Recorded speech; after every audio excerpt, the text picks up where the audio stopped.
저는 오늘 이 말씀을 준비하면서 그렇구나. 나중에 내가 하나님 앞에 섰을 때 우리 성도들이 목사님 왜 그거 나한테 얘기 안 해줬어요? 왜 그거 얘기 안 해줬어요? 예? 그렇게 수없이 설교해놓고 왜 그 얘기 안 해줬어요? 막 이렇게 원망하고 목사 보고 하나님이 보내주신 그 목자가 나한테 얘기를 안 해줬어. 난 몰랐어요. 이런 소리 듣고 싶지 않은 거예요. 진작에 알았더라면 나 안 그랬을 텐데. 그렇죠? 오늘 우리는 이 말씀을 통해서 하나님께서 진작에 알았어야 될 거. 아니 다시는 후회하지 않을 그것을 우리가 찾아봐야 되겠어요. 이 사람들 12사람 지도자들입니다. 이스라엘 1000만 백성들 가운데 뽑아놓은 각 지파의 대표자들이에요. 리더십들입니다. 근데 이 사람들이 정탐을 40일 동안 성공적으로 잘 수행했어요. 완벽하게 수행했습니다. 제가 찾아보니까 하나님이 말씀하신 대로 하나도 지키지 않은 게 없어요. 포도나무, 과일을 가지고 와라. 다 가지고 왔고요. 그 다음에 그 산지가 어떤지, 그 나라 사람들이 강한지 약한지, 뭐 어떤 거, 이런 것들 다 낱낱이 보고했어요. 임무 완수를 성공적으로 했습니다. 그런데 뭐가 문제죠? 결론이 달랐어요. 이 사람들이 갑자기 가나안 입성에 반대하는 성명을 냈습니다. 그리고 그 땅에 대해서 악평했어요. 처음엔 젖과 꿀이 흐르는 땅이라고 했다가 거민을 삼키는 땅이라 그러면서 악평했습니다. 그리고 들어가지 말자고 백성들을 선동하기에 이르렀어요. 왜 그랬을까요, 여러분? 이유가 어디 있을까요? 이 사람들이 뭐가 잘못됐습니까? 지도자들이었죠. 수령들이었죠. 사람들이 따르는 사람들이죠. 하나님께서도 이들을 신뢰하셨으니까, 이들을 기대하셨으니까 그 보내신 거 아니겠어요? 근데 왜 이들은 하나님의 기대에도 위반되고 백성들을 앞으로 40년 동안 다 광야에서 그냥 다 죽도록까지 그들의 운명을, 그러니까 사실 살았지만은 이미 멸절돼 버린 사람들이 되도록 만들었을까 하는 것입니다. 우리는 신앙생활 하면서 나름의 판단과 분별력을 발휘한다고 생각할 때가 많아요. 근데 정말 알아야 할 것을 알면서 하고 있을까 하는 거죠. 우리는 그래서 정말 모르는 게 많아요. 사실 따지고 보면. 아무튼 이 12명의 사람들은 전혀 뜻밖의 결론에 이르렀습니다. 이유가 어디에 있을까 하는 것입니다. 맨 먼저 이런 거죠. 이들은 일단 지도자들이었기 때문에 엄청난 책임감과 그리고 의무감을 가지고 있는 사람들이었어요. 무엇보다도 자기 지파 사람들을 보존해야 됐죠. 그리고 그 지파들 사람들 사이에서도 자기가 대표자로서의 어떤 비전과 그리고 어떤 대표자로서의 그런 어떤 대안을 제시하는 그런 지도력을 발휘해야 할 필요가 있었던 사람들입니다. 그래서 좀 더 품격 있고 그리고 좀 더 품위 있는 비전을 제시하면서 자기 지파 사람들이 믿고 따를 수 있도록 하는 그런 어떤 마음의 부담을 가지고 있었는지 모르겠어요. 아마도 그랬을 겁니다. 우리도 마찬가지죠. 우리 자녀들에게도 부모님들은 지도자예요. 무엇을 하든지 간에 어떤 내가 원치 않더라도 어느 순간 지도적 위치에 서 있을 때가 많이 있어요. 그렇기 때문에 그 지도적 위치에 서 있다고 하는 것은 그 구성원들의 기대에 부응하는 그런 일들을 하기도 해야 되는 거예요. 그게 현실인 겁니다. 근데 가나안 땅을 딱 들어가 보니까 참 좋기는 좋은데 뭐가 있어요? 거인들이 득실거리잖아요. 그리고 철벽 같은 산성이 버티고 있잖아요. 그리고 오늘 본문에는 나오지 않았지만 철병거가 다니고 있잖아요. 최첨단 무기거든요. 지구상에서 제일 좋은 에이브럼스 탱크라는 탱크가 있습니다. 그건 뭐 야간이건 밤이건 뭐 딱 적을 딱 잡아가지고 빵 치고요. 그 다음에 싹 회피 기동해서 생존 기동해가지고 도망치는 기가 막힌 그런 탱크가 있어요. 그런 탱크 같은 존재들이 이 가나안 땅에 있었다는 겁니다. 최첨단 무기예요. 그러면 이들을 딱 보면서 이 지도자들이 뭘 느낀 거예요? 이런 데를 우리가 들어가라고. 아니, 하나님께서 지금 우리를 이런 데로 들어가라고 하시는 거야. 이거 자살행위 아니야, 이거. 똑똑했습니다, 그 사람들. 합리적인 사람들이에요. 이렇게 얘기하면 뭐라 그러죠? 그래, 우리 지파 사람들을 정말 사랑하는구나. 당신이야말로 정말 지도자다운, 우리 지파의 사람들을 안전하게 지키기 위하여 생명을 보존하기 위해서 이렇게 바른 말하는 그런 사람들이구나. 대단하십니다. 당신은 과연 영도자가 될 만한 자격이 있습니다. 이런 소리 듣지 않았겠어요? 그러고 보니까 이들이 진작 알아야 될 게 있었습니다. 그게 뭐냐면 하나님이 사람을 보시는 관점이에요.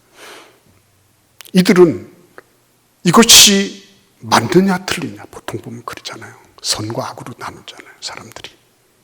사람들은 옳냐 그르냐, 선, 악, 이분법으로 나누는 경우가 많아요. 하나님은 그렇지 않으시거든요. 진작 알는 게 필요했어요. 하나님이 사람을 구분하시는 방법은 뭘까요? 선, 악의 문제가 아니더라고요. 누가복음 18장에 보시면 두 사람이 성전에 기도하러 간 기사가 있어요. 근데 한 사람은 바리새인이고 한 사람은 세리입니다. 바리새인은 저쪽에 따로 서가지고 하나님께 이렇게 기도합니다. 하나님, 나는 다른 사람들, 곧 토색, 불이 간음을 하는 자들과 같지 아니하고 이 세리와 같지도 아니합니다. 나는 적어도 일에 2번 금식하고 소득의 11조를 드립니다. 적어도 나처럼 의로운 사람, 나처럼 옳은 사람, 나처럼 바른 말하는 사람이 있으면 나와보라 그랬어요. 하나님 앞에 알통자랑하는 거죠. 근데 세리는 멀리 서서 감히 눈을 들어 하늘을 쳐다보지도 못하고 다만 가슴을 치며 이르되 하나님이여 불쌍히 여기소서, 나는 죄인으로소이다 라고 했습니다. 그때 예수님이 이렇게 말씀합니다. 누가복음 18장 14절입니다. 내가 너희에게 이르노니 이에 저 바리새인이 아니고 이 사람이 의롭다 하심을 받고 그의 집으로 내려갔느니라. 그렇게 말씀하세요. 이 바리새인이 아니고, 세상적으로 보면 바리새인이 옳아요. 그 사람 말이 맞아요. 그 사람이 선해요. 그 사람이 잘하는 거예요. 하나님은 no, 아니다. 하나님은 저 바리새인의 위선과 교만, 저 바리새인의 자기의, 이런 것을 감히 하나님 앞에 내들고 흔들고 있는 모습을 보시면서 넌 아니다 그러셨어요. 하나님이 도덕 윤리를 우습게 여기시느냐? 그게 아닙니다. 그러나 하나님은 이 세상의 사람들을, 자기가 죄인인 줄 아는 사람과 내가 죄인이 아니라고, 나는 그래도 괜찮은 사람이라고, 의롭다고 뻐기는 사람을 구분하시는 분이라는 거예요. 죄인이라고 하는 것을 고백하는 사람, 그 사람을 하나님은 의롭다고 하시는 겁니다. 그에게는 세컨 찬스가 있는 거예요. 그런데 나는 그래도, 나는 헌금도 하고 금식도 하고 나는 봉사도 하고 나는 내가 할 수 있는 모든 것을 다해서 하나님 잘 섬겼는데 뭐 이만하면 되지 않았어요. 하나님, 난 하나님 앞에 복 받을 만한 자격이 있고 나는 하나님 앞에 이런저런 것들을 할 만한 그런 응분의 그런 위치가 돼 있지 않아요. 하나님 나 괜찮잖아요. 그렇죠? 하나님은 그거를 절대로 인정하지 않으셨어요. 그러니까 이 사람들은 겉으로는 다 했어요. 겉으로는 다 이 사람들이 한 말 치고 이 사람들이 행한 것 치고 그러거나 틀린 게 아무것도 없습니다. 팩트 체크해보면 이 사람들 100점이에요. 근데 속으로는 어땠죠? 부패했죠. 썩었죠. 어떻게 썩었어요? 그래, 나는 우리 지파를 지켜야 돼. 나는 우리 지파의 대표자로서 내가 해야 될 의무를 해야 되는 거야. 나는 지금 이런 현실을 맞닥뜨리면서 저게 무모하게 올라가는 거는, 그거는 자살행위라고 생각해. 이건 어떻게 쓰든지 제지해야 돼. 이렇게 생각을 한 거죠. 자기 의가 높아지면 하나님의 의는 낮아지는 거예요. 내 목소리 크면 하나님 음성 안 들리는 겁니다. 내가 내 자신이 어떤 누구인지를 자꾸 노출하려고 하면 하나님은 보이지 않게 되는 거예요. 이걸 진작에 알았더라면 이 사람들이 이렇게 했을까요? 이걸 진작에 알았더라면 이 사람들이 이런 어리석은 짓을 했을까요? 몰랐죠. 다 옳은 말하고 그리고 망하는 거예요. 전투에서는 다 이겼는데 전쟁은 패한 것입니다. 이것처럼 원통한 일이 어디 있을까요? 여러분 생각해 보십시오. 그래, 내가 볼 때 이건 틀림없이 현실은 내 힘으로 볼 때는 답답하다. 맞다. 우리 힘으로는 안 된다. 근데 내가 정말 하나님 앞에 어떤 존재인가? 내가 비록 지도자라 그러고 영도자라 그러지만 난 하나님 앞에 죄인이야. 내가 볼 수 있는 거는 이 죄악의 렌즈, 이거 가지고 보는 것밖에 없어. 하나님 나를 불쌍히 여겨주세요. 난 자꾸만 후퇴하고 싶어요. 난 자꾸만 이게 무모한 도전같이 보여요. 하나님 나를 도와주세요. 막 그렇게라도 했으면 이스라엘 백성들이 이렇게 울고 패고 하면서 이러면서 반란을 일으켰겠어요? 그러니까 여러분, 이런 부분들 중요한 거예요. 겉으로는 다 의롭고 똑바른 일을 해요. 바른 말 합니다. 바른 말 못해서 죽은 사람 없어요. 그런데 문제는 바른 말이 중요한 게 아니라는 거죠. 하나님 앞에 내가 어떤 존재인지를 알면서 하는 것, 이게 훨씬 더 중요했다는 거죠. 근데 그 다음입니다. 이게 더 심각한 거죠. 이분들이 꼭 알아야 될 게 있었죠. 뭡니까? 뭐죠? 거기 우리 13장, 민수기 13장 1절과 2절을 한번 찾아보도록 하겠습니다. 거기 보시면 이렇게 되어 있어요. 같이 읽어볼까요? 여호와께서 모세에게 말씀하여 이르시되 사람을 보내어 내가 이스라엘 자손에게 주는 가나안 땅을 정탐하게 하되 그들의 조상의 가문 각 지파 중에서 지휘관 된 자 한 사람씩 보내라. 여러분 2절에 보시면 사람을 보내어 내가 이스라엘 자손에게 주는 가나안 땅이라고 말씀하고 있어요. 이 가나안 땅을 누가 주시는 거라고요? 하나님이 주시는 거예요. 이미 전제되어 있고 작정되어 있는 거예요. 여러분 이들이 진작에 알아야 될 건 뭡니까? 우리의 신앙은 바꾸서 시작하는 거라는 거예요. 바꾸서. 뭔가를 모색하고 우리가 암중 모색하면서 이게 될까 안 될까, 이걸 받을 수 있을까 못 받을까를 결정하는 게 우리가 아니라 하나님께서 이미 바꾸서 시작하게 하신 거라니까요. 아브라함도 내가 너에게 줄 땅으로 가라, 지시할 땅으로 가라. 먼저 바꾸 시작하는 거예요. 우리는 물론 개중에는 내가 이 예수를 믿어야 될지 말아야 될지 암중 모색하면서 사는 사람들이 있어요.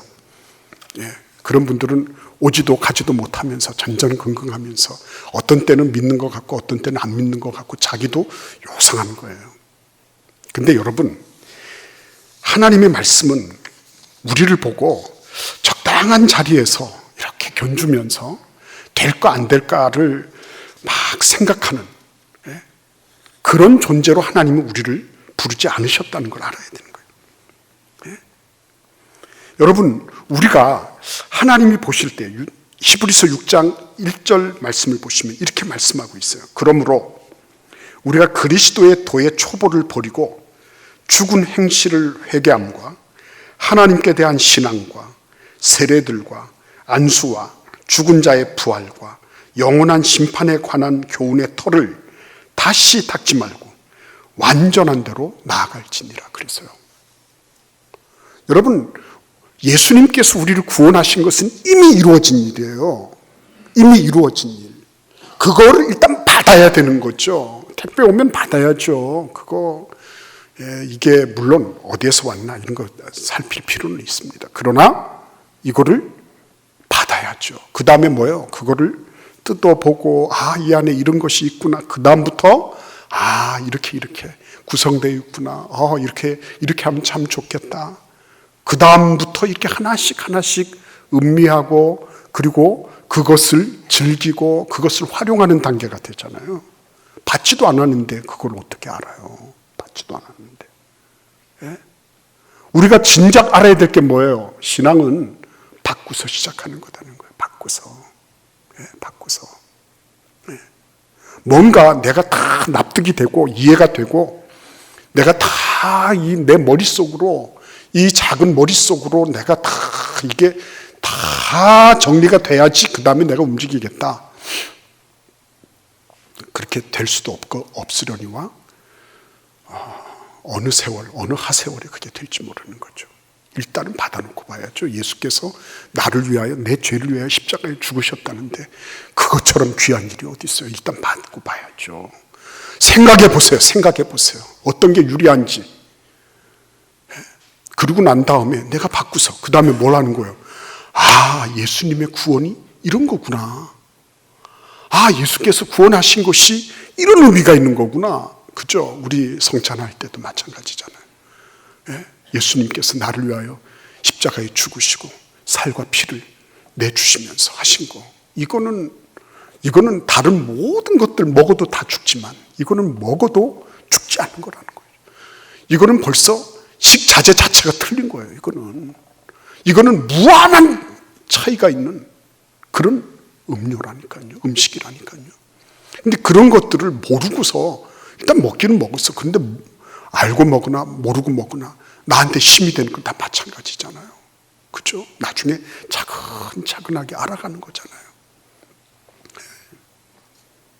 내가 기도해서 하나님께서 어떻게 응답하실지 몰라요. 그러나 구하라. 그러면 너에게 주실 것이요. 그러니까 이걸 진작에 알았어요. 그러니까 내가 기도하는 거예요. 하나님 앞에. 그러면 나는 그 기도가 어떤 경로로 어떤 메커니즘으로 나에게 응답되는지 모르지만 그럼에도 불구하고 기도의 응답을 누리는 거예요. 일단 말씀을 내가 받아들이고 그것을 있는 그대로 선물로 내가 먼저 수용하고 그 다음부터 뭐예요? 하나씩 언박싱해 나가는 거예요.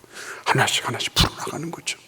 그러면서 하나님을 더 깊이 알게 되고 말씀이 얼마나 귀한지 그거를 배우게 되는 거죠. 그러니까 이 사람들은 하나님께서 진작에 주신 것에 대한 확신이 없었어요.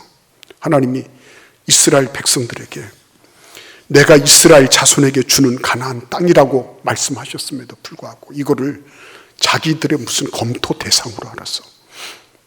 예, 검토 대상으로 알았어요. 하나님이 주신다 그러면 주신 거 아니에요. 사람도 아니신데. 사람이 한 말도 약속 지키려고 노력을 하잖아요. 하나님이 약속하신 건데. 근데 이거를 감히 검토 대상으로 놓고 되니 안 되니 이러고 있으니 얼마나 이게 답답하고 안타까운 노릇이에요. 네. 여러분들 책을 소중하게 여기십시오. 말씀 묵상하고 아이들에게 책을 읽고 책을 읽히고 책을 읽는 그런 가정 분위기를 만드십시오. 백날을 얘기해도요. 나중에 가서 보는 거죠. AI가 등장하고 챗봇이 나타나고 그죠? 챗 GPT가 뭐 모든 걸 다 해주고 이러는데 책 읽어서 무엇합니까? 근데 그 챗 GPT를 만드는 사람들이 책 읽은 사람들이라는 걸 모르는 거죠.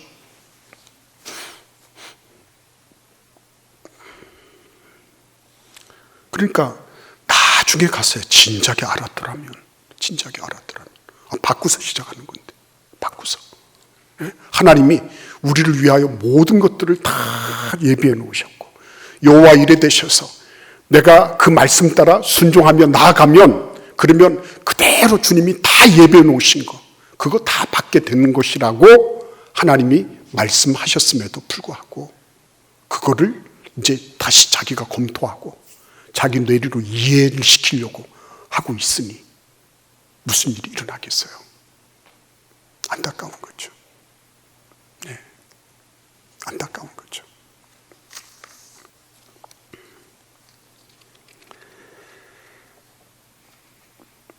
그래서 여러분 오늘 우리가 생각해야 될 게 이겁니다. 우리 같이 33절 말씀을 같이 읽어볼까요? 같이 읽겠습니다. 거기서 네피림 후손인 아낙 자손의 거인들을 보았나니 우리는 스스로 보기에도 메뚜기 같으니 그들이 보기에도 그와 같았을 것이니라. 이들은 굉장히 공감 능력이 뛰어났어요. 공감 능력 막 팡팡 터졌습니다. 네피림 자손이 자기들을 어떻게 보는지에 대해서는 공감해야 했어요. 그들의 눈으로 자기들을 보면 메뚜기 같았을 것이라고 생각을 했어요. 그런데 이들이 생각하지 못한 게 있었어요. 진작 이거 알았으면 그렇게 안 했을 건데. 하나님하고의 공감 능력은 없었어요. 이들이. 네피림 후손이 보는 각도로 사람들을 봤단 말이에요. 그죠? 자기들을 봤어요. 그러면 하나님의 각도로 자신들을 보고, 그리고 지금 현재 가나안 땅에 있는 거인들을 보고, 그 철벽 같은 그런 산성들을 보고 하는 그런 눈들은 그들에게는 없었다는 거예요. 이거 참 안타까운 일이죠. 내가 산을 향하여 눈을 들리라. 나의 도움이 어디서 올까 그랬죠.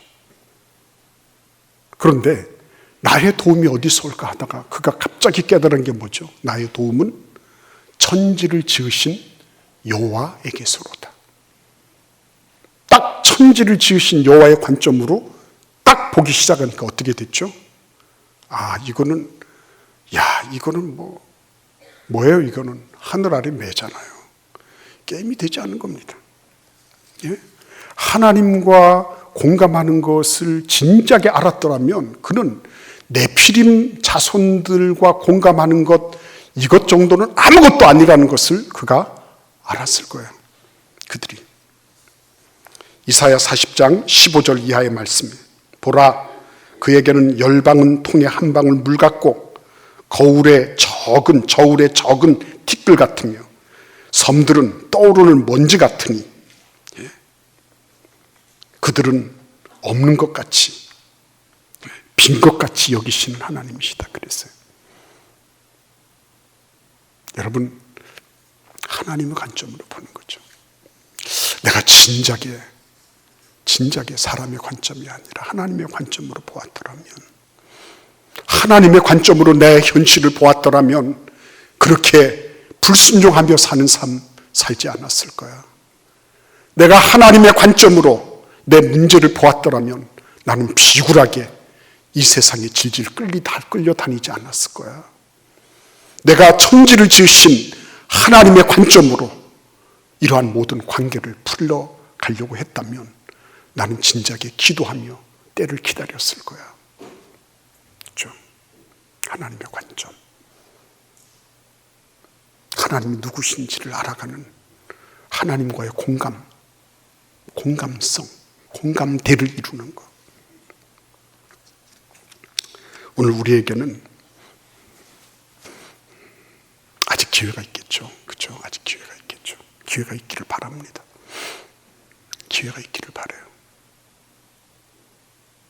하나님 말씀에 따라서 살아가는 사람들, 진리를 따라 살아가는 사람들, 그들은 하나님께서 예비하신 이 엄청난 가나안 땅, 이들은 그래서 어떻게 됐죠? 40년을 그 광야에서 그냥 다 죽었어요. 광야에서. 이 40년은 앞으로도 뒤로도 가지 못하면서 그냥 소모하는 시간이었어요. 그들이 다 죽을 때까지 하나님이 기다리는 시간이었습니다. 얼마나 안타까운 시간이었을까요? 얼마나 낭비되고 얼마나 소모적인 그런 시간이었을까요? 그렇죠? 우리가 주님 앞에서 이러한 정말 후회할 것이 없는, 나중에 돼서라도 절대로 후회하지 않는 삶. 그래서 우리 하나님을 영화롭게 하는 그런 귀한 주의 자녀들 다 되시기를 기원합니다.